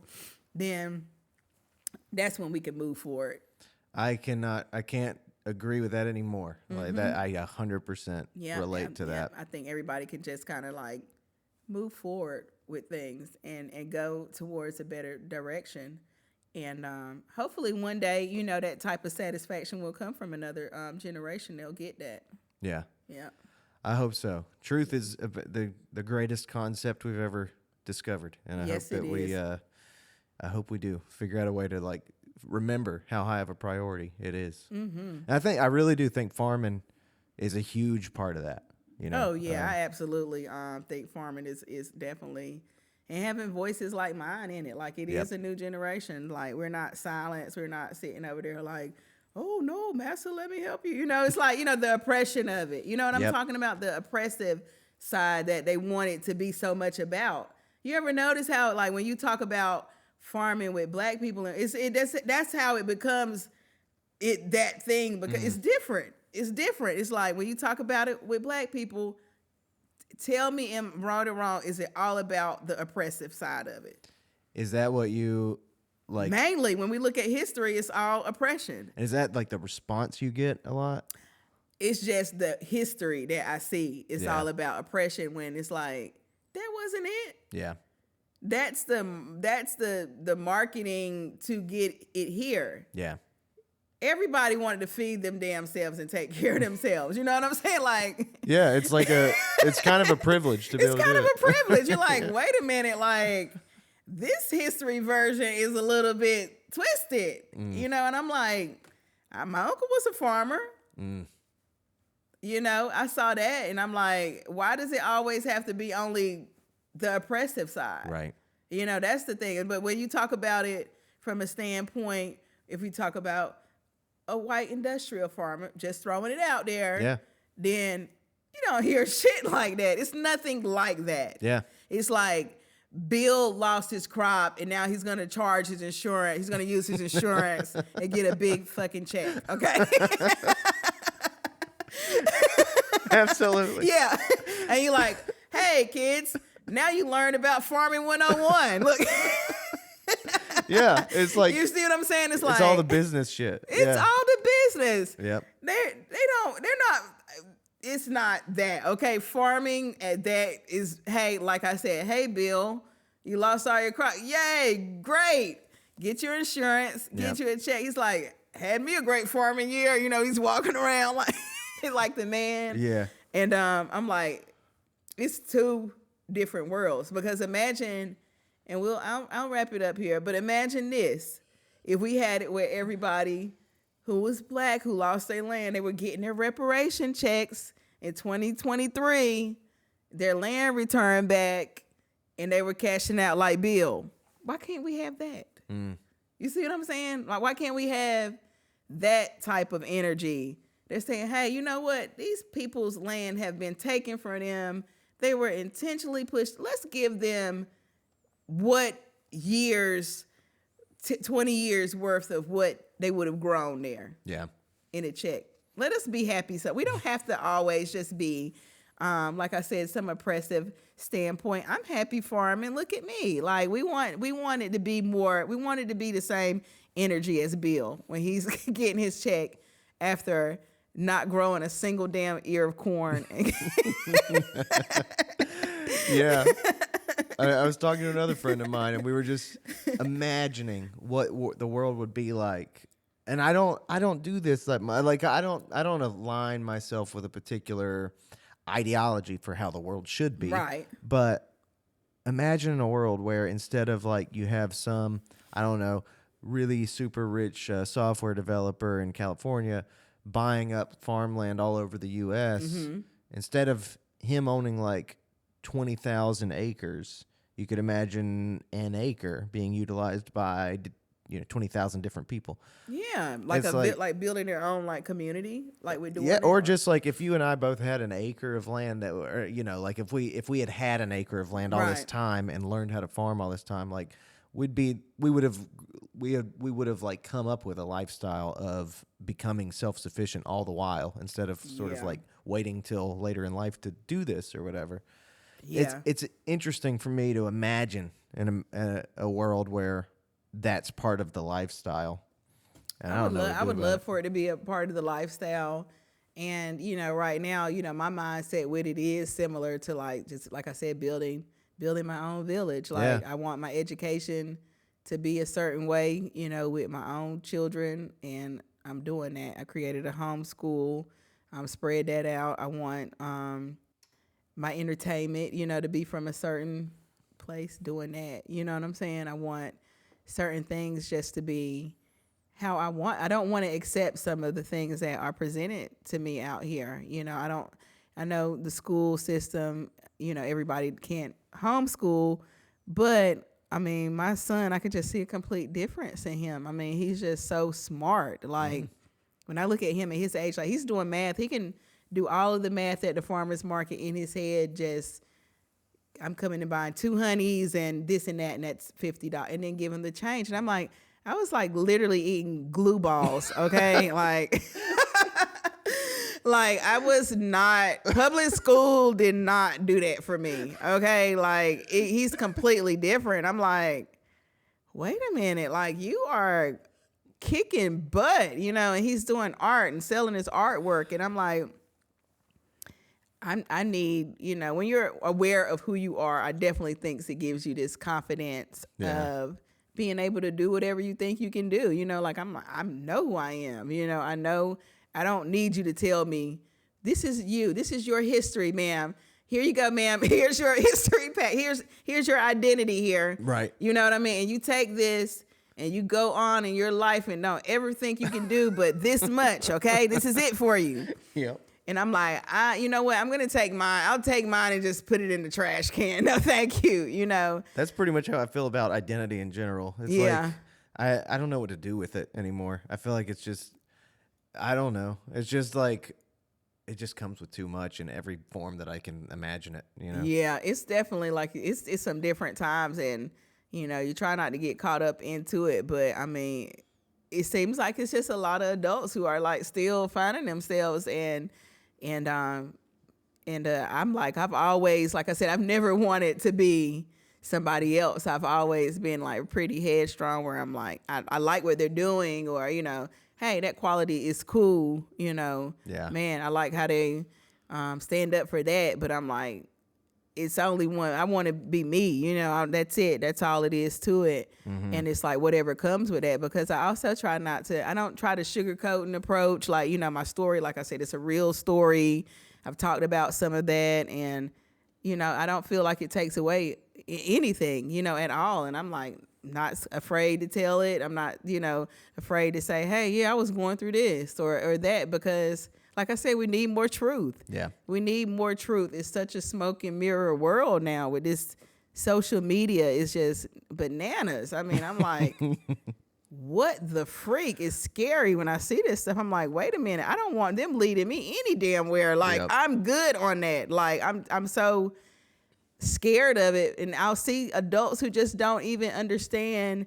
They're like, I can't stand this right here, but yet they share it. And I'm Yep. like, Yeah. I'm like, how do you not like that? But nothing inside of you says, don't share it. Don't spread it even. Yep. If you don't like it, why would you spread it any further? I have seen that. Yep. I'm like, you don't know when to stop yourself now. And it scares, I'm telling you, I'm so scared of all of it, Tyler. I'm literally hoping, like I said, to go to snail mail only in the future. I'm going to go further away from it. Yeah. Yeah. And I hear hopefully I can get there, and I'll be like off grid someplace, just enjoying my emu. Look, You have an emu? I have 3 of them. You have 3 emu. So I have 3 random emu because why not? Yeah. 3 random emu, and I've become the bird lady through my farming journey. I have just loads of birds, and I tell you, they do bring you happiness. Oh man. They do. They actually bring me tons of happiness. Except, like I said the other day, apparently I didn't read that guineas were hard to catch because like I said, I'm out there. I'm in the farming streets. I will run up on the chicken. Come here, pick you up. They're like, how do you do that? I'm used to being around them.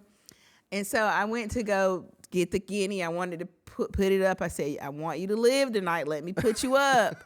So, it started. And they just run. They're like, kind of like, remind you of turkeys a little bit. So they have some long nails. I noticed that when they were a baby. I'm like, these nails are pretty long, And so it just kind of scratched me in my face. It didn't mean to. It just flapped its wings. I was picking it up. And then later on that night, I read something that said, guineas are one of the hardest ones to catch. They're not like chicken. I'm like, wait a minute, we're not supposed to catch these with our bare hands? Isn't that what we do? But you definitely get a lot of war wounds here from this lifestyle. But yeah, the emu, they are raised them since a baby, so they think I'm Mama Moo. And we just love them. We actually love them. My whole goal of getting it was basically to hug it. I just wanted to hug one. You want to hug an emu? Yeah, I just wanted to hug a random emu. And I'm like, I'm just going to own them. So I'm actually pretty proud of myself because I could take care of all of these things. And they have lived and they're living. Look, they're living. I've never lost a goat, not as of yet. Chickens are kind of different. Chickens come and go pretty quick. Yeah. And sometimes they have to take one for the farm team. I'm like, start another soldier down. Like in the journey, you have to lose some soldiers. Yeah, that's how it goes. You're gonna fall off on some soldiers in the journey, but you're like, wait, man, sure hate it for you, but hopefully that saved me from the tree limb falling on me. Like, hopefully that was the cycle of karma on the farm where the raccoon took the chicken, but did not let the lightning from the tree fall on me. So it's like a cycle. Absolutely. So you start like, okay, cycle. Keep going. Please keep me out of it as much as possible. Take a few of my soldiers. Yep. And that's the attitude that you have to have about that circle. It is. It's a reality. Yeah. Shit. Well, I mean, I have really enjoyed hearing your story. I really hope that I can come check out where you're at. Absolutely, and play some yes. music and all of that. Yeah, that would be phenomenal. We'll keep everybody up to date after this. And I was mentioning that I did want to do something for the Our State magazine release. So hopefully that'll be something that maybe we can get some folks to come out and for free this time. Sure. And just have some fun. Let's just celebrate me being the queen of honey in North Carolina. Let's just have a big turn up, have fun, not worry about some of these really crazy things that me and Tyler talked about. Listen to this after that. Yeah. We'll warn you at the end. Yeah, we'll put a warning at the end, and definitely hope to come back and talk with you all again. Yes. So leave some commentary. Yeah. Leave some commentary. Perfect. All right. Well, I guess on that note, we'll wrap it up for today. Thank you again, and I guess until next time. Yep, until next time. All right.